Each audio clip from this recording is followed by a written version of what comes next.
Greetings everyone, I'm Stefan, and today we're going to be talking about the most powerful weapon class in the entirety of the game, strikecraft. Now, to be completely fair, strikecraft aren't the best in the late game. However, if you get them early enough, they will completely decimate everything in sight, including, for example, this 50,000 torpedo swarm. With only 10,000 worth of strikecraft, we're able to completely annihilate the enemy, and overall, the battle isn't pretty for the other side. This use of strikecraft to counter torpedo swarms is one of many uses of strikecraft, and in fact, these puppies are extremely potent when it comes to the early game. There's a few reasons behind why this works. First and foremost, Paradox completely and utterly overbuffed these things when it came to the 2.6 update. In 2.6, strikecraft went from being one of the most underpowered weapons in the entirety of the game to perhaps the best early Empire killer there is. As you can see here, with tier 3 strikecraft, we have 100% accuracy and 100% tracking. You're not going to see these stats in any other category of the game, and considering the average damage per cycle of these things, you are going to be dealing quite serious damage. With such high accuracy and tracking, these things are nearly guaranteed to hit enemy ships, and are going to do quite a bit of damage as well. On top of that, you'll also be ignoring shields completely and doing extra armor damage. And with the carrier combat computer, you'll be able to stay at a very safe range while your strikecraft do the work. This means that against stations especially, strikecraft are extremely potent. Your carriers will simply stay out of range while pommeling the station to death. Now all this sounds great in theory, but what about practice? Well, in practice, I've done quite a few runs where I simply focus down strikecraft and cruisers and just go ham whenever I get them. With this strategy, and with only a few thousand alloys from the bank, you're able to make a lot of very powerful ships to completely destroy your enemy's defenses. What I usually do is go for the least possible spending per hangar bay. Though I go for the cheapest possible modules and end up with a very cheap ship, outputting quite a bit of damage. Since carriers engage from a very long distance, and since early game ships don't really have a lot of range, you'll be preventing a lot of enemy fire by just killing the ships before they even get to you. The only module that's really worth running on these chip ships is the crystal infused plating. This thing can be obtained really early on by just encountering the crystalline entities. They're just a type of space alien that you meet occasionally, and they are relatively common, so I usually get this pretty much every single game.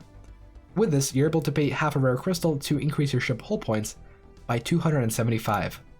So, for only 4 rare crystals, we're able to more than double the hull points of the ship. And in fact, crystal infused plating is equivalent in hull points to the amount provided by Durasteel armor or advanced shields, and both of these are quite expensive. As you can see here, if we were to pack our ship with Durasteel armor, the cost would more than double, and the upkeep would as well. However, with our crystal infused plating, our upkeep doesn't actually change, and you're able to provide serious levels of protection for very, very cheap. Overall, this ship class is not only the most cost efficient, but it is also the most powerful ship design at the point where you get it.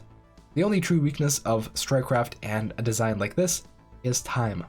Once the enemy starts researching things like proton launchers and neutron launchers, and for example puts them on battleships, these cruisers become nearly obsolete. The enemy will be able to kill them before the strikecraft even reach them, and that brings us to the main weakness of strikecraft, and that is the time it takes to reach the enemy ships. Early on, ships have relatively low range and take a while to actually fight out a battle. This means that strikecraft have time to deploy and actually start doing damage. With proton launchers and neutron launchers, however, the thing changes entirely. In the very late game, battles only last for days. However, strikecraft can still be very useful late game as support. Strikecraft are still extremely effective against torpedoes and serve as the best point defense in the game. I'll have a document in the description of all the values that Captain Juan has found out in testing strikecraft, and dude, you just gotta look at that. Point defense are about as good as a single enemy torpedo. Strikecraft are as good as 10. That's primarily because they do have much higher DPS, and they can actually engage the enemy torpedoes or missiles before they reach your ship. The main limitation of point defense is their 30 range. They'll be able to fire once, maybe twice at an enemy missile or torpedo, while strikecraft will be able to go out and engage the missile before it actually gets to your ship. On top of that, strikecraft are also extremely powerful against ships that normally use such weapons, and so while point defense may shoot at an enemy ship every once in a while when it gets in range, strikecraft will actively go out and pursue enemy ships and torpedoes, and so in the end will do a lot better than actual point defense. The only situation where you would ever use point defense or flak is encountering enemy strikecraft. 4 flak will counter an enemy strikecraft module, so if you're running, for example, 2 destroyers filled to the brim with point defense, you will be able to completely counter a cruiser running pure strikecraft. At that point, you could just also run your own strikecraft and fight fire with fire. Now, speaking of fighting fire with fire, there is a bug related to strikecraft that I do have to mention. Let's demonstrate that bug in battle. Right here, we have 2 fleets.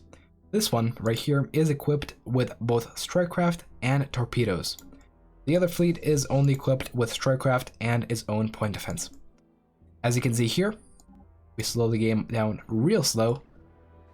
Once these guys get into range to actually deploy their torpedoes, you're going to see something very interesting. Torpedoes deployed, and the enemy will completely ignore them because there's enemy strikecraft in range. The AI targeting is such that if there's a single enemy strikecraft out there, they will completely ignore enemy torpedoes or missiles. This can be exploited, and you could be running ships with missiles and strikecraft and relying on the missiles to do most of the damage. As you can see from the combat report at the end of battle, a lot of strikecraft were killed in the fight, but no missiles. 0. This experiment shows that fighting fire with fire does indeed work, and using strikecraft as a screen while your torpedoes fly past is also a viable strategy. However, before you start using this bug to spam missiles against enemy ships, keep in mind that missiles aren't really all that much better than normal weapons. A missile overall is worth about the same as a medium weapon, but really doesn't deal all that much damage, and in fact does less damage per second than the equivalent laser and kinetic weapons. Missiles do ignore shields and do extra hull damage, but in my testing I found that this is about equivalent to just having lasers or Gauss cannons. Torpedoes, on the other hand, are a viable option.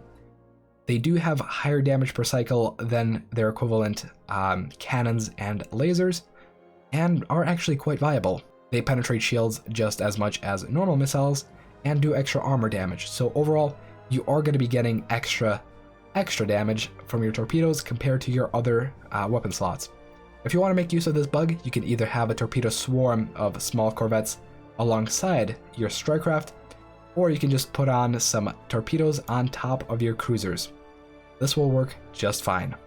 When it comes to the late game, however, strikecraft quickly fall off. As I mentioned before, it takes time for them to reach the enemy, and if the enemy can just one-shot them beforehand with neutron launchers, they're not going to do anything.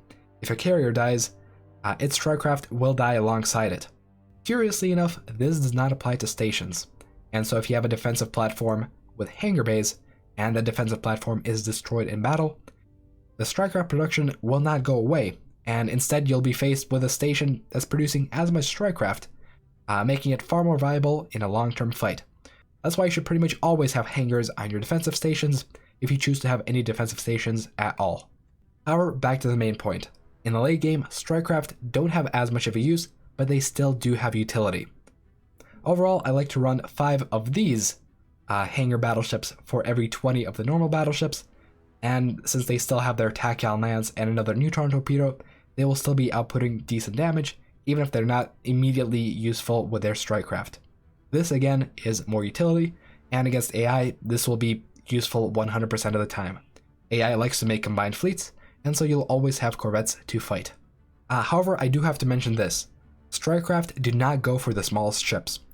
They will spread out their damage across the entirety of the enemy fleet, no matter if that ship is small or big. So if you're faced with corvettes and battleships, strikecraft will not prioritize either and just attack both of them. That can be a good thing, because overall you'll be doing more corvette kills by attacking both the corvettes and battleships equally. However, that does mean that these can't be relied on to take out enemy corvettes if there's other ships in the battle. And if the enemy happens to be a player, and they're religiously running torpedo corvettes for whatever reason, you can easily just spam these ships, and just 5 of these can handle 100 torpedo corvettes. It's pretty simple. Last but not least, if you are running strikecraft in the late game, it is better to use them on battleships rather than cruisers. In fact, I would recommend you just strip down your cruisers and scrap them for parts, because with battleships, you'll be able to use the X weapon slot alongside your strikecraft. This will allow your battleships to still do immense DPS and have an immense alpha strike. But anyways, that about does it for today. I'd like to give a special thank you to Captain Juan on Discord for doing all the testing for strikecraft, missiles, and point defense, and you can find the results of his work in the description in a document. As you saw in the video, if you use strikecraft properly, you'll be able to see some serious results. Anyways, thank you all for watching, leave a like, and I hope to see you guys next time. Bye bye.